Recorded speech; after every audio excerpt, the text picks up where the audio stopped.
کوئی مطلب جس طرح اب یہ انسان سے ظاہر ہے ہم سب غلطی کے پتلے ہیں، مطلب اب ہمارے مطلب معاشرے میں بھی یہ چیز ہے کہ حسد کافی بڑھ چکا ہے، اور کافی خاص طور پہ پاکستانی معاشرے میں کافی زیادہ اس چیز کا ہے کہ ایک دوسرے کی لیگ پولنگ اور وہ ہے۔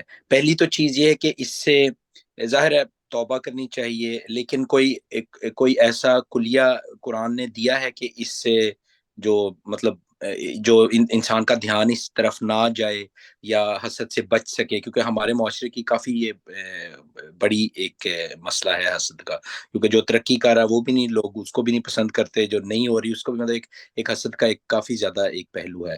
تو ایک تو یہ سوال ہے کہ اس سے بچنے کی کوئی فار ایگزامپل جیسے توبہ کرنے کے طریقے ہیں، اس طرح مطلب انسان ظاہر ہے توبہ ہی کرتا ہے، مینلی تو یہی ہے۔ دوسرا جو ہے وہ یہ ہے، پہلے اس بات کا جواب دیتے ہیں، دوسرا یہ تھا کہ چونکہ نیکسٹ ویک میں انشاءاللہ رمضان سٹارٹ ہو رہا، تو تھوڑا سا اگر کچھ منٹ روزے کی اہمیت اور فضیلت پر بھی تھوڑا سا اگر اس پر بھی بتا دیجیے گا، ضرور شکریہ۔ جی۔ یہ حسد سے بچنے کا اس میں سوال کے دو آپ کے پہلو ہو سکتے ہیں۔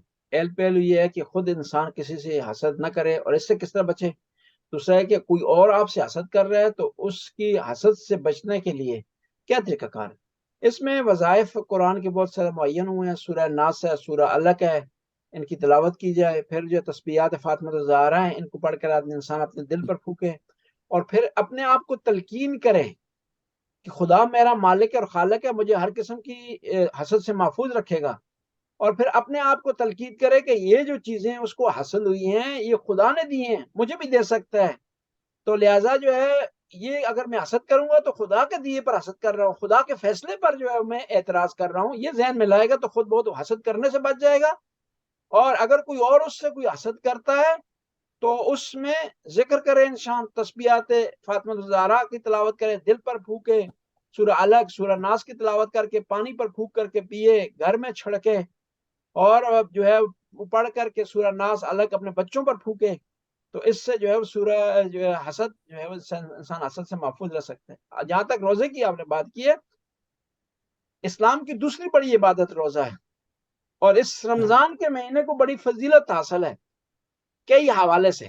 ایک اس وجہ سے اس کے مہینے میں روزہ ہے، دوسرا اس وجہ سے کہ اس مہینے کو امت محمدی کا مہینہ قرار دیا ہے، تیسری اس وجہ سے کہ اس رات کو قرآن نازل ہوا ہے، اس کی ایک رات کو قرآن نازل ہوا ہے اور اسے لیلۃ القدر کہتے ہیں، اور پھر خود شب قدر کا ہونا اس مہینے میں جو ہے وہ فضیلت رکھتا ہے، اور یہ ایک فرصت ہے جو انسان کو خداوند تعالیٰ سال میں ایک دفعہ دیتے ہیں۔ دیکھیں نا، مختلف محکمے اپنے ملازمین کے لیے سال میں ایک دفعہ دو دفعہ کورس رکھواتے ہیں کہ وہ اپڈیٹ رہیں اور وہ اپنے اصولوں کو، اپنے قوانین کو، ضوابط کو جو ہے محفوظ رکھیں اور بھولے نہ۔ اس طرح خداوند تعالیٰ نے بھی انسان کو تزکیہ نفس کے لیے، اس کو اپڈیٹ رکھنے کے لیے سال میں ایک مہینہ مقرر کیا جس میں اس نے عبادت کرنی ہے، ریاضت کرنی ہے، اور جس میں اس نے اپنے گناہ بخشوانے ہیں۔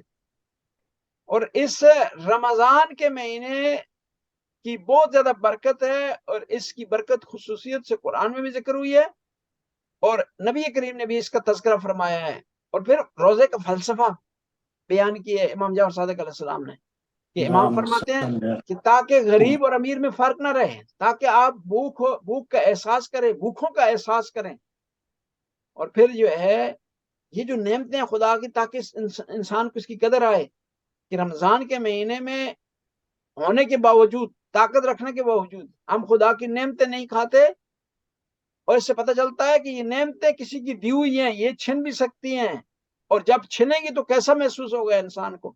یہ ساری چیزیں یاد دلوانے کے لیے رمضان کے روزے خداوند تعالیٰ نے مقرر کیے ہیں۔ اور ایک اور چیز، رمضان کے مہینے میں کچھ چیزیں جو ہے وہ استثناء ہو جاتا ہے رمضان کے مہینے میں۔ کون سا استثناء ہے؟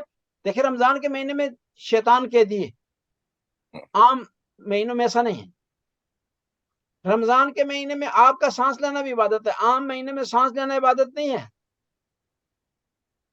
سونا آپ کا عبادت ہے رمضان میں، عام مہینے میں سونا عبادت نہیں ہے۔ بس اس مہینے کی خصوصیات ہیں، کوالٹی پائی جاتی ہے، دوسرے مہینوں میں نہیں ہے۔ انشاءاللہ نیکسٹ اس پر ہم انشاءاللہ تفصیل سے اسی پر روشنی ڈالیں گے، قرآن میں روزے کا تصور اور گزشتہ امتوں میں روزے کا کیا تصور تھا، قرآن اور گزشتہ عمر کا تھوڑا تقابلی جائزہ لیں گے، گزشتہ امتوں کا اور قرآن نے کیا کہا روزے کے بارے میں۔ یہ آسم یاد کھڑا کیے۔ جزاک اللہ۔ جی السلام علیکم مولانا صاحب۔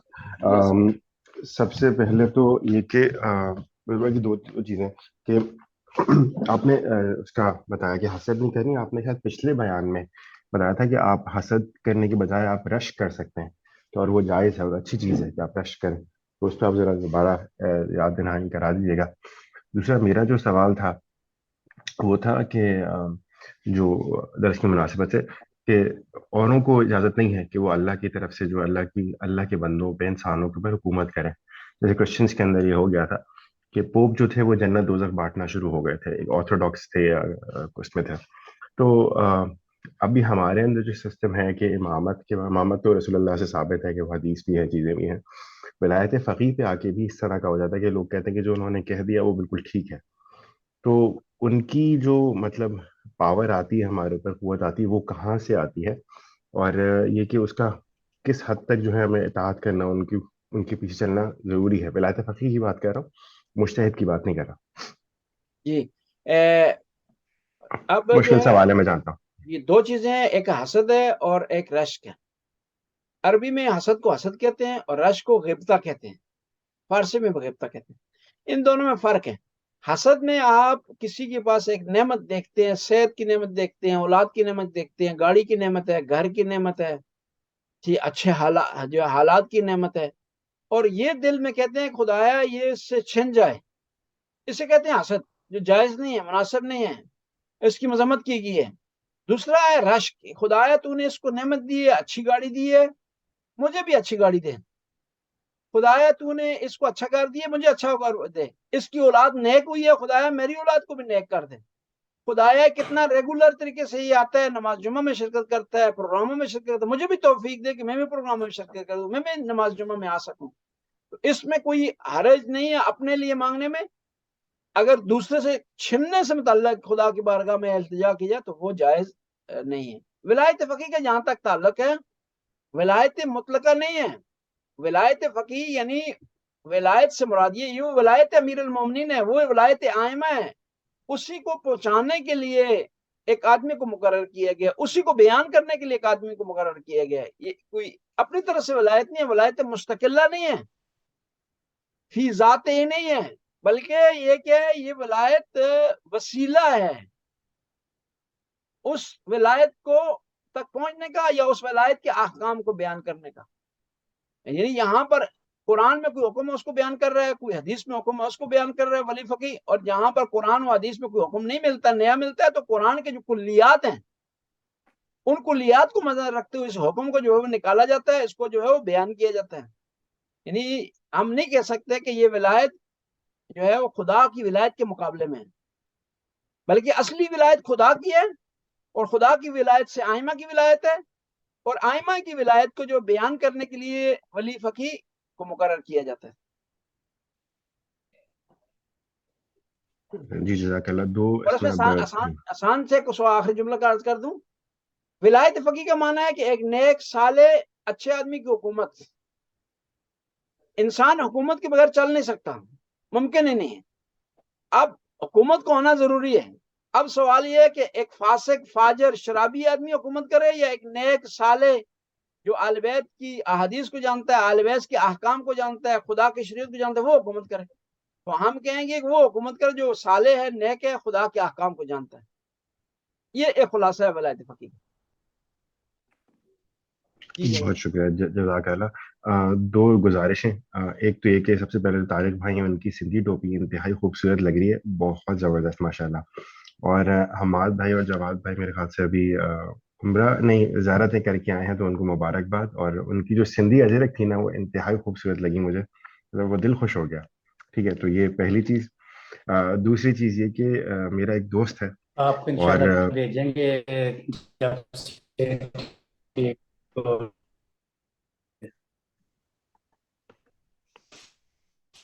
انشاءاللہ تو